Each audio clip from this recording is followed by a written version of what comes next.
Cuckoo! Welcome to Sunday Creative, where we're throwing outdated hustle culture into the trash and giving creative entrepreneurs the self-care strategy they actually need to thrive. I'm Clyde Jean, your creative wellness strategist, your fellow creative entrepreneur, and your go-to for making sure your business doesn't burn you out before you get to enjoy your success.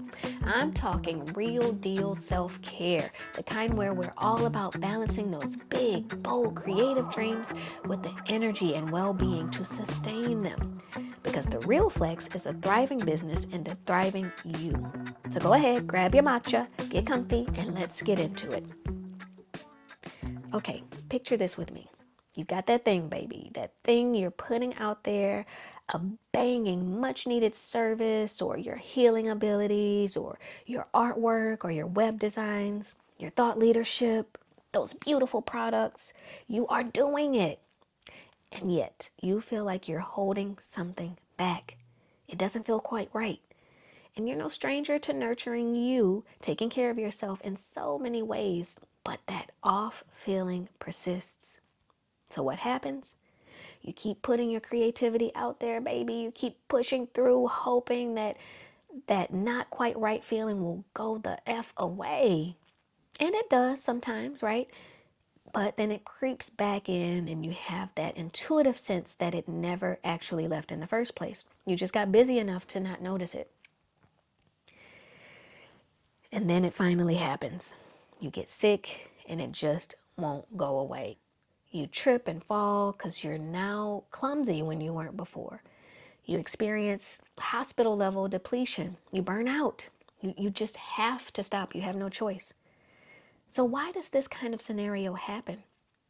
Because we don't acknowledge that intuitively off feeling. We got the signs. We just don't acknowledge them. We don't stop and listen to it because we know what it means already. And we don't want to, right? It can mean two things. It could mean we need to slow down because we're not vibrant in all 6 of those Sunday framework areas and we need a little tune up somewhere. And if you're just tuning in, I talk about those 6 areas in episode 2 of the podcast.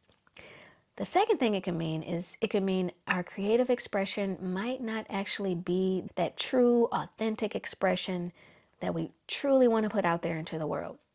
And that can be scary. We spend a lot of time and resources on what we put out there, right? So when you get that sense that something's off, it can be scary to face it and to possibly realize, what you put blood, sweat, and tears into isn't quite what your heart and soul are trying to express. Let that sink in. And so, ultimately it's about getting back into alignment, right?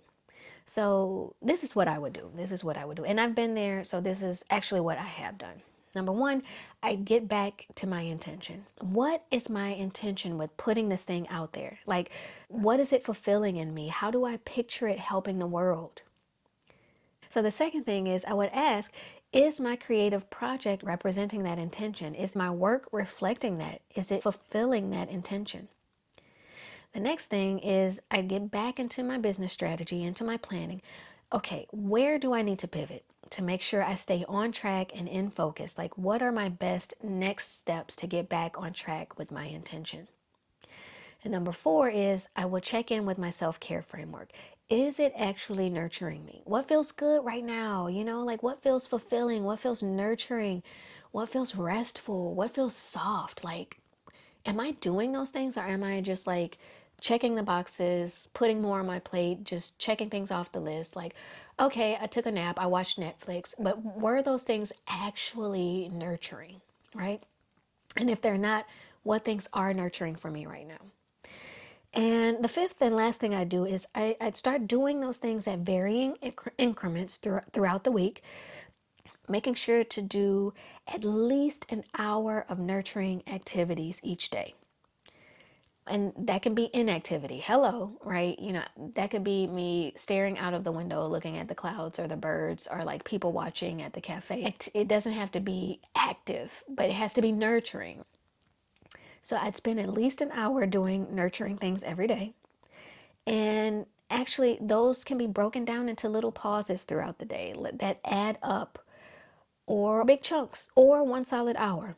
It just depends on how your day flows. So, for example, right now, I personally do an hour to an hour and a half of solid break time right before or right after my lunch, because that's what works for me in my current lifestyle. Like, that's what's working.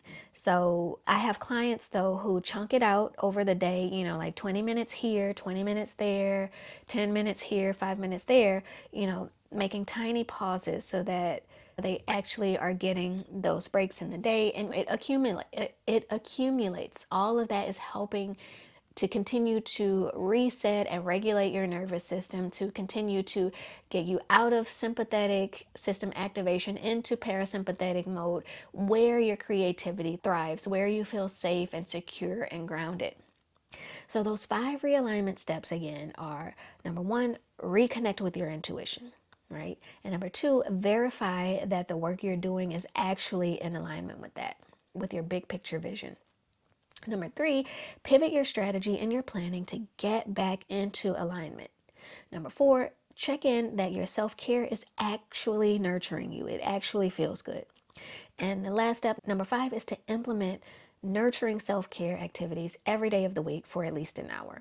So to get off of that burnout train, stop right now and try these 5 steps. And you'll be surprised to find that some of what you're doing can actually be just extra busy work, both getting in the way of you fulfilling your creative intention and setting you up for burnout. So try it out. That's a wrap on today's episode. If it hits home for you, make sure to subscribe so you don't miss what's coming next. And if you're feeling extra generous, please leave a quick review. It helps more creatives like you find the show. Oh, and don't be a stranger. Come on, come find me on Instagram at Soft Sunday Studio. Sunday as in the ice cream, not as the day of the week. And DM me your biggest takeaway. Let's make self-care make sense in your creative biz, okay? Ciao, ciao for now. Bye.